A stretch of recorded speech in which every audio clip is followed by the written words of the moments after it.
عن عمر بن الخطاب رضي الله عنه قال سمعت رسول الله صلى الله عليه وسلم يقول إنما الأعمال بالنيات وإنما لكل امرئ ما نوى فمن كانت هجرته إلى الله ورسوله فهجرته إلى الله ورسوله ومن كانت هجرته للدنيا يصيبها أو امرأة ينكحها فهجرته إلى ما هاجر إليه متفق عليه.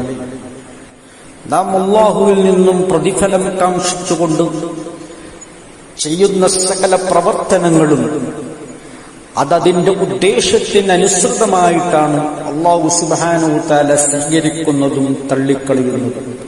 നമ്മുടെ ഉദ്ദേശങ്ങൾ നന്നാകുമ്പോൾ ആ പ്രവർത്തനങ്ങൾക്ക് അല്ലാഹുവിന്റെ അടുക്കൽ സ്വീകാര്യതയും അതിന് നിശ്ചയമായും അല്ലാഹുവിൽ നിന്നും പ്രതിഫലവും ലഭിക്കുന്നു. നേരെ മറിച്ച് നമ്മുടെ ഉദ്ദേശങ്ങൾ വഴിതെറ്റിപ്പോകുമ്പോൾ ആ പ്രവർത്തനം നിഷ്ഫലമാകുകയും അതിന് പ്രതിഫലം ലഭിക്കാതിരിക്കുകയും ചെയ്യും. അത് മാത്രമല്ല, അല്ലാഹുവിന്റെ കോപത്തിനും ശിക്ഷക്കും അത് പാത്രമായി തീരുകയും ചെയ്യും.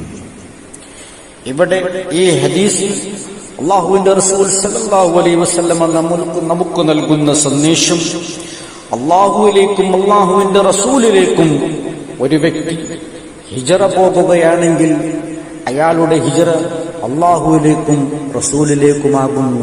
അതായത് അദ്ദേഹത്തിന്റെ ഉദ്ദേശം നേരായ മാർഗത്തിലാണ്, ആ ഹിജറ അല്ലാഹു സ്വീകരിക്കുന്നതാണ്.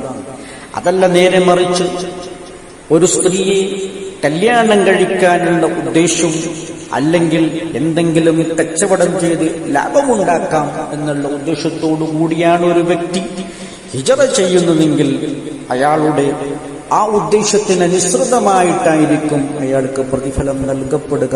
ഹിജറയുടെ പ്രതിഫലം അയാൾക്ക് ലഭിക്കുന്നതല്ല. ഇതാണ് ഈ ഹദീസിൽ കൂടി ഒരു ഉദാഹരണ സഹിതം നബി സല്ലല്ലാഹു അലൈഹി വസല്ലം നമുക്ക് വിശദീകരിച്ച് തരുന്നത്.